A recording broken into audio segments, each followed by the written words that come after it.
సహజంగానే మెగాస్టార్ చిరంజీవి, నటసింహం నందమూరి బాలకృష్ణ సినిమాలు అంటే ఆ రోజుల్లో ప్రేక్షకులు సినిమా ఎలా ఉన్నా బ్రహ్మరథం పట్టేవారు.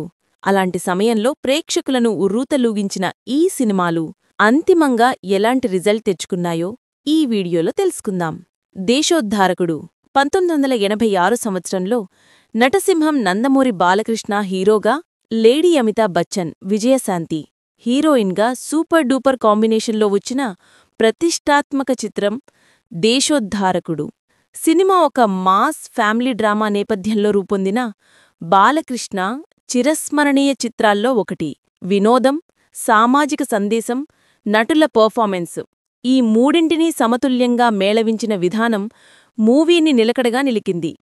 ఇక కథ విషయానికి వస్తే, గోపి బాలకృష్ణ గ్రామంలో అల్లరి చేస్తూ తాత శంకరయ్య రావు గోపాలరావు పూజ్యాన్ని దెబ్బతీయతాడు. తాత మరణంతో బాధపడి పేరు తెచ్చుకోవాలనే దృఢసంకల్పంతో వెళ్లిన గోపి తప్పిపోవడంతోనే ప్రత్యేక అధికారి అనుకుని గ్రామ ప్రజలు అతనిని రక్షకునిగా చూసుకుంటారు. ఆ గ్రామంలో ఇద్దరు పిడుగులు, ధర్మారాయుడు కైకాల సత్యనారాయణ, నరసింహనాయుడు నూతన్ ప్రసాద్ ఇటు ప్రజలను గడగడలాడిస్తుంటారు. గోపి వారి కంచెలు తెంచి గ్రామాభివృద్ధికి కృషిచేస్తాడు. చివరి దశలో అసలైన అధికారిని వెలికితీసి దుండగుల్ని చితకబాదే సన్నివేశాలు క్లైమాక్స్ను ఉత్కంఠతో నింపుతాయి. ఇక ఈ సినిమాలోనే కొసమెరుపులు. బాలకృష్ణ యొక్క ఉత్సాహభరిత నటన, ముఖ్యంగా కామెడీ యాక్షన్ రోల్లోని చురుకుదనం ప్రేక్షకులను ఇప్పటికీ మంత్రముగ్ధులను చేస్తుంది.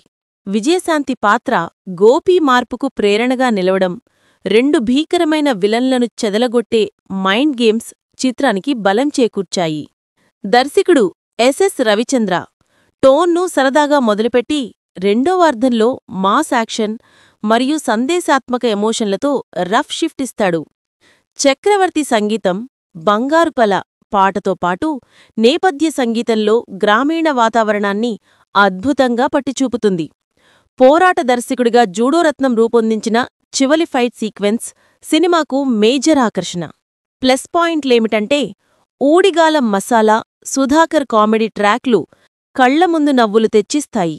కథలోని సామాజిక స్ఫూర్తి అంటే గ్రామాభివృద్ధి, నాయకత్వం అప్పటి ప్రేక్షకుల హృదయాలను గెలుచుకుంది. బాలకృష్ణ విజయశాంతి జంట కెమిస్ట్రీకి ఆడియన్స్ నుంచి మంచి రెస్పాన్స్ లభించింది. మొదటి భాగంలో కొన్ని సీన్లు గొప్పగా సాగుతాయి. స్క్రీన్ ప్లే సమయం వీణచేస్తుంది. ద్వంద్వ విలన్ల ట్రాక్ క్లైమాక్స్కు ముందే ఊపు తెచ్చుకోవడంతో కథాబలం అమాంతం పెరిగినట్లు అనిపిస్తుంది. నటసింహం నందమూరి బాలకృష్ణ హీరోగా నటించిన ఈ దేశోద్ధారకుడు సినిమా సంపూర్ణ కమర్షియల్ ఫార్ములా మీద నిలిచి కూడా గ్రామీణ పరిణామాలను ఉద్బోధించ ప్రయత్నం చేసిన అరుదైన బాలకృష్ణ చిత్రాల్లో ఇది ఒకటి. అప్పటి రమణీయమైన పాటలు, హీరో ఎనర్జీ, క్లైమాక్స్ యాక్షన్ హైలైట్స్కి ఈ మూవీని తప్పక గుర్తుపెట్టుకోవచ్చు. నటసింహం నందమూరి బాలకృష్ణ గారు ఆ సంవత్సరంలో బాక్సాఫీస్ దగ్గర సింహంలా గర్జించి దంకించుకున్న విజయం ఈ సినిమా. కృష్ణ, చిరంజీవి లాంటి హీరోలతో పోటీపడి గెలుచుకున్న సూపర్ డూపర్ హిట్ ఈ సినిమా. 1985లో ఒక వార్త సినీ ప్రియులను ఆశ్చర్యానికి గురిచేసింది. అప్పుడప్పుడే సుప్రీం హీరోగా మంచి పేరు తెచ్చుకుంటూ యాక్షన్ సినిమాలు చేస్తూ ఇండస్ట్రీలో నిలదొక్కుంటున్న మెగాస్టార్ చిరంజీవి గారు జంధ్యాల గారి దర్శకత్వంలో ఒక సినిమా చేయబోతున్నారు అనే వార్త ఇండస్ట్రీలో హాట్ టాపిక్ గా నిలిచింది. ఎందుకంటే చిరంజీవి గారు యాక్షన్ హీరో, జంధ్యాల గారు హాస్య బ్రహ్మ. ఇద్దరివి డిఫరెంట్ స్కూల్స్. అలాంటి వేరు వేరు ధృవాల్లో ఉన్న వీరు సినిమాలో చేయటమేంటి అని అందరూ ఆశ్చర్యపోయారు. కానీ చిరంజీవి గారి పర్సనల్ ఇంట్రెస్ట్ తీసుకుని జంధ్యాల గారి స్కూల్స్ లోకి చొచ్చుకొని పోయి 100కి 100 మార్కులు సంపాదించుకున్నారు. ఈ సినిమాలో చిరంజీవి గారి పేరు జేమ్స్ బాండ్ ఉరఫ్ పాండురంగారావు. నవ్వుతూ లవ్వుతూ గమ్మత్తుగా ఉండి డిటెక్టివ్. తనకు కావలసిన సమాచారాన్ని ఎలాగైనా సరే రాబట్టుకోగలిగినటువంటి నేర్పరి. చిరంజీవి గారిలో ఉన్న కామెడీ అంగిలి బాగా పండించి చిరంజీవి చేత ఫైట్లు, డాన్స్లే కాదు కామెడీ కూడా చేయించవచ్చు అని నిరూపించారు జంధ్యాల గారు. ఇప్పటికీ చిరంజీవి గారిని చంటబ్బాయి లాంటి మంచి కామెడీ సినిమా మళ్లీ చేయొచ్చు కదా అని అడుగుతూ ఉంటారట. చంటబ్బాయి సినిమా ఇప్పుడు చూసినా కూడా చిరంజీవి గారి కామెడీ చాలా ఫ్రెష్ గా అనిపిస్తుంది. అందుకే నేను ఇప్పుడు కూడా ఛానల్స్ లో ఎన్నిసార్లు ప్రసారమైన రేటింగ్ కి ఏ మాత్రం డోకా ఉండదు. అంత అద్భుతంగా చిరంజీవి జీవితంలో నిలిచిపోయిన చంటబ్బాయి సినిమా అవకాశం చిరంజీవికి ఎలా వచ్చింది, అసలు యాక్షన్ హీరోగా మంచి ఫామ్ లో ఉన్న చిరంజీవి గారు కామెడీ సినిమా ఎందుకు చేయాల్సి వచ్చింది, అలాంటి విషయాల గురించే ఇప్పుడు మనం తెలుసుకుందాం. నవలలను సినిమాలుగా చేయటం చిరంజీవి గారికి కొత్త కాదు. ఒకానొక దశలో యండమూరి వీరేంద్రనాథ్ నవలలైన ఛాలెంజ్, మరణ మృదంగం, అభిలాష, రాక్షసుడు మొదలైన చిత్రాలు చేశారు. మరో ప్రసిద్ధ నవల రచయిత అయిన మల్లాది వెంకట కృష్ణమూర్తి గారి నవల చంటబ్బాయి ఆధారంగా చిరంజీవి గారు ఈ సినిమా చేశారు. 1983-84 ప్రాంతంలో ఆంధ్రజ్యోతి వారపత్రికలో సీరియల్ గా వచ్చిన ఈ చంటబ్బాయి పాఠకులకు ఎంతగానో ఆకట్టుకుంది. ఈ కథలో చంటబ్బాయి ఎవరై ఉంటారు అని ప్రేక్షకులు రకరకాల ఊహాగానాలు చేసుకున్నారు. దాని మీద పోటీ కూడా నిర్వహించారు. అప్పట్లో ఆ సీరియల్ ని ఏ వారానికి ఆ వారం రాసిచ్చేవారు. సీరియల్ ఉత్కంఠగా సాగుతూ ముగింపునకు వచ్చింది. 1983 డిసెంబర్ 30వ తేదీ క్లైమాక్స్ రాస్తున్నారు మల్లాది గారు. తండ్రిని కొడుకు తిడుతూ ఉత్తరం రాసే సీన్ అది. సరిగ్గా అదే సమయానికి మల్లాది గారికి ఒక టెలిగ్రామ్ వచ్చింది. మల్లాది వెంకట కృష్ణమూర్తి గారి తండ్రి దక్షిణామూర్తి గారికి పక్షవాతం వచ్చిందట. వచ్చి కూడా 2 రోజులైందట. వెంటనే రమ్మని కబురు. ఆ కబురు వినగానే నాన్నగారు ఎలా ఉన్నారు అనే ఆతృత ఒకవైపు, ఈ సీరియల్ ఇన్వాల్వ్మెంట్ డెడ్ లైన్ మరోవైపు.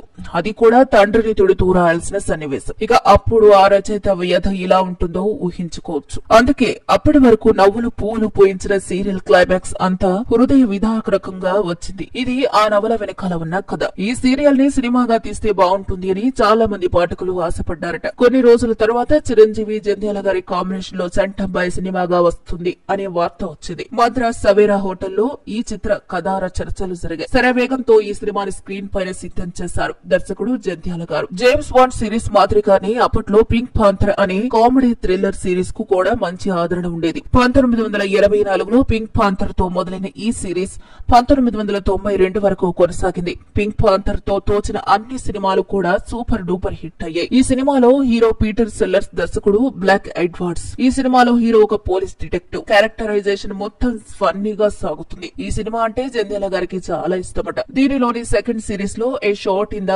డార్క్ ప్లేస్ ఇని చాలా సన్నివేశాలను జంధ్యాల గారు చంటబ్బాయిలో వాడుకున్నారు. చిరంజీవి కోర్టు జేబులో సిగరెట్ లైటర్ వేసుకోవడం, చిరంజీవి మారు వేషాలు వేస్తుంటే ఇన్స్పెక్టర్ భీమరాజ్ తీసుకెళ్లడం, అలాంటి సన్నివేశాలు అన్ని కూడా పింక్ పాంథర్ ప్రేరణతోనే పెట్టినవి. సుహాసిని మర్డర్ కేసులో ఇరుక్కోవటం, ఆమె చిరంజీవిని కలవటం కోసం చిరంజీవి ఆఫీస్ కి రావడం, సుహాసిని వచ్చిందన్న కంగారులో చిరంజీవి హడావుడి అయ్యి కోర్టు తిరిగిపోవటం, ఏ పార్ట్ కా పార్ట్ ఊడిపోవటం, ఇవన్నీ పింక్ పాంథర్ నుంచి పెట్టినవే. అయితే చంటబ్బాయి సినిమాలో బోలెడంత సరుకు ఉన్నప్పుడు ఈ ఇంగ్లీష్ సినిమాలో ఉన్న సీన్ ఎందుకు అని మల్లాది జంధ్యాల గారితో వాదించారు కూడా అంట. ఆ సీన్ వల్ల కామెడీకి మరింత డెప్త్ వస్తుందని జంధ్యాల గారే చెప్పారట. నిజానికి చంటబ్బాయి సీరియల్లో డిటెక్టివ్ వేరు.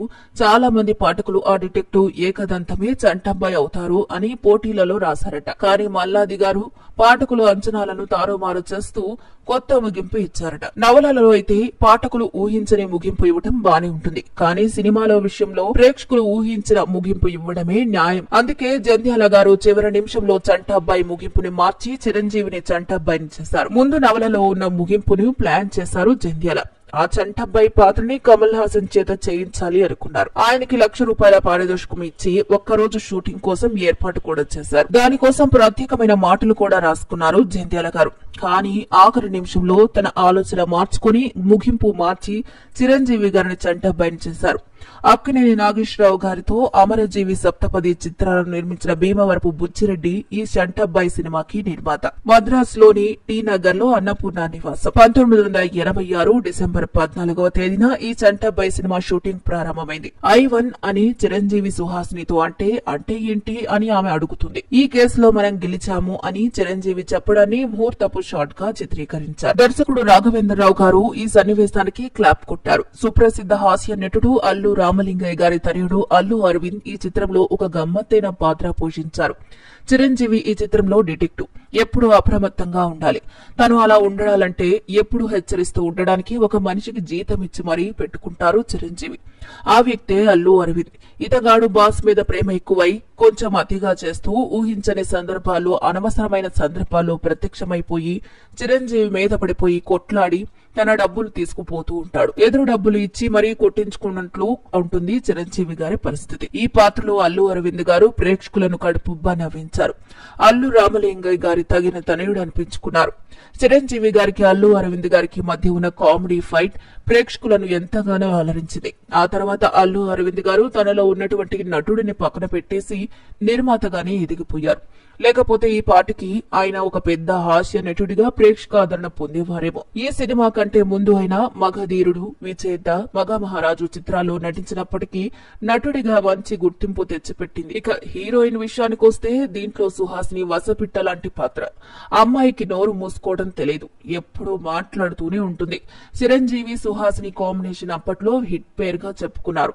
జంధ్యాల చిరంజీవి చేత ఒక పెద్ద సాహసమే చేయించారు. చిరంజీవి చేత మీసాలు తీయించి తొలిసారిగా లేడీ గెటప్ వేయించారు. పాత్ర అనుగుణమైన పోతరాజు నుంచి చార్లీ చాప్లిన్ వరకు విభిన్నమైన వేషాలు వేయించి చిరంజీవిని భిన్నంగా చూపించి నవ్వించే ప్రయత్నం చేశారు జంధ్యాల గారు. చిరంజీవి కూడా ఇతర విషయాలు ఆలోచించకుండా ఆ పాత్రలో అక్షరాలా ఒదిగిపోయారు. అయితే జంధ్యాల గారు ఎలాంటి ఫీట్ చేస్తున్నారో కూడా ఆయనకు బాగా తెలుసు. అందుకే అట్లాంటి ఇట్లాంటి హీరోని కాను నేను అనే పాట ద్వారా ఆయన ఏం చెప్పాలనుకున్నారో బాగా చెప్పేశారు. ఈనాటి హాస్య నటులైన ఆలీ, పిల్ల గ్యాంగ్ లో ఒక ప్రముఖ పాత్రను చేశారు. కొన్ని సందర్భాల్లో చిరంజీవిలో ఉన్న హాస్య నటుడిగా చూసి జంధ్యాల గారు కూడా ఎంతగానో ఆశ్చర్యపోయారట. అంత పెద్ద మాస్ ఇమేజ్ ఉన్న హీరో చార్లీ చాప్లిన్ క్యారెక్టర్ లో ప్రేక్షకులకు నచ్చే విధంగా కామెడీ చేస్తూ క్యారెక్టర్ లో ఒదిగిపోవడం ఆశ్చర్యంగా అనిపించిందట. చంటబ్బాయిలో చిరంజీవి నటన గురించి జంధ్యాల గారు ప్రశంసల వర్షం కురిపించారు. దీంట్లో చిరంజీవి గారిది ఒక ప్రైవేట్ డిటెక్టివ్ పాత్ర. దాంతో పాటు మరో 3 ఉప పాత్రలు కూడా ఉన్నాయి. ఆ 3 పాత్రలకి చిరంజీవి గారు ప్రాణం పోశారు. చార్లీ చాప్లిన్ లాంటి ప్రముఖ హాస్య నటుడు పాత్రను పోషించడంలో చిరంజీవి గారు ఎంతో కృషి చేసి తన పేరు నిలబెట్టుకున్నారు. చిరంజీవి గారి చేత అమ్మాయి పాత్ర చేయించడానికి మొదట్లో నేను కొంచెం భయపడ్డాను, కానీ ఆయన నటన చూసి తర్వాత ఆ పాత్రని ఇంకా కొంచెం పొడిగిస్తే బాగుంటేమో అనిపించింది అని అన్నారు జంధ్యాల. చిరంజీవి గారి చేత తొలిసారి కామెడీ చేయించిన ఘనత నాది. విషయం ఏంటంటే యాక్షన్ పాత్రలన్నీ చిరంజీవి గారు ఎలాగైతే పోషిస్తారో కామెడీ పాత్రలు కూడా అంతే బాగా రసభరితంగా పండించారు. ఈ సినిమా విషయంలో జంధ్యాల గారి కృషి గురించి ఎంత చెప్పినా కూడా తక్కువే అవుతుంది. యాక్షన్ హీరోగా మొట్టమొదటి స్థానంలో ఉన్న చిరంజీవి కామెడీ చేయడానికి అడుగడుగునా కృషి చేశారు. ఎన్నో జాగ్రత్తలు తీసుకున్నారు. అడుగడుగునా హాస్యం, క్షణక్షణం ఉత్కంఠతో సాగిన ఈ చిత్రంలో సెంటిమెంట్ కూడా ఉంది. కామెడీలో సెంటిమెంట్ అన్న మాట ఈ సినిమాలో టైటిల్ ఉండే జంధ్యాల గారి మార్కు కనిపిస్తుంది. క్యారికేచర్ లో కొన్ని టైటిల్స్ వేశారు. మెయిన్ టైటిల్స్ ని సుత్తివేలు గారు రోడ్డు మీద చదువుకుంటూ వెళ్లడం చూపించారు. ఒక టైటిల్లో వేటూరి అని కనిపిస్తే దాన్ని సుత్తివేలు పాటల రచయిత అని చెప్పుకుంటూ వెళ్తారు. ఇలాగే అన్ని టైటిల్స్ ఉంటాయి. తెలుగు నాట బాగా ప్రసిద్ధమైన కా భాషను సందర్భోచితంగా బాగా ఉపయోగించుకున్నారు జంధ్యాల గారు. చిరంజీవి గారు ఇప్పటికీ ఈ సినిమా గురించి చాలా ప్రత్యేకంగా చెబుతూ ఉంటారు. ఆరోగ్యానికి ప్రధానమైనది హాస్యం. అలాంటి హాస్యభరితమైన సినిమాలు చేసి అవకాశం రావడం నా అదృష్టంగా భావిస్తున్నాను. నిజానికి హాస్యరసాన్ని ఎక్కువగా ఇష్టపడే నా మనస్తత్వానికి అభిరుచిని తెలుసుకున్న నాకు ఈ అవకాశం ఇచ్చినందుకు జంధ్యాల గారికి హృదయపూర్వకంగా అభినందిస్తున్నాను. ఈ వరవడిలో జంధ్యాల గారు రాలేదు. జనాల్లోకి నన్ను లాక్కుని నాలో ఉన్న అసలు సిసలైన చిరంజీవిని ప్రేక్షకులకు పరిచయం చేశారు. ఒక పాత్రని అనుభవంతో చేయడం వేరు, అనుభవిస్తూ చేయడం వేరు. హాస్యంలో నాకున్న అనుభవాన్ని దృష్టిలో పెట్టుకుని ఈ పాత్రకు న్యాయం చేశారని భావిస్తున్నాను అని చిరంజీవి గారే చెప్పారు. 1986 ఆగస్టులో వరదలు రావటంలా ఉభయ గోదావరి జిల్లాలు మునిగిపోయాయి. ఆ విషాదంలో ఎవరూ కూడా ఆ సినిమాలో ఉన్న హాస్యాన్ని అంత బాగా అనుభవించలేకపోయారు. ఒకవేళ ఆ సమయంలో ఈ సినిమా మంచి హిట్ అయి ఉంటే మనకు కూడా పింక్ పాతర్ లాంటి సిరీస్ మాదిరిగానే చంటబ్బాయి సిరీస్ కంటిన్యూ అయ్యేదేమో. ఈ వీడియో మీకు నచ్చుతుందని ఆశిస్తూ ఈ వీడియోకి ఒక లైక్ చేయండి, షేర్ చేయండి, మా ఛానల్ని సబ్స్క్రైబ్ చేసి పక్కనే ఉన్న బెల్ ఐకాన్ని ప్రెస్ చేయండి. మా ఛానల్లో వీడియో చూసిన ప్రతి ఒక్కరికీ కూడా పేరు పేరున ధన్యవాదాలు చెప్పుకుంటున్నాను.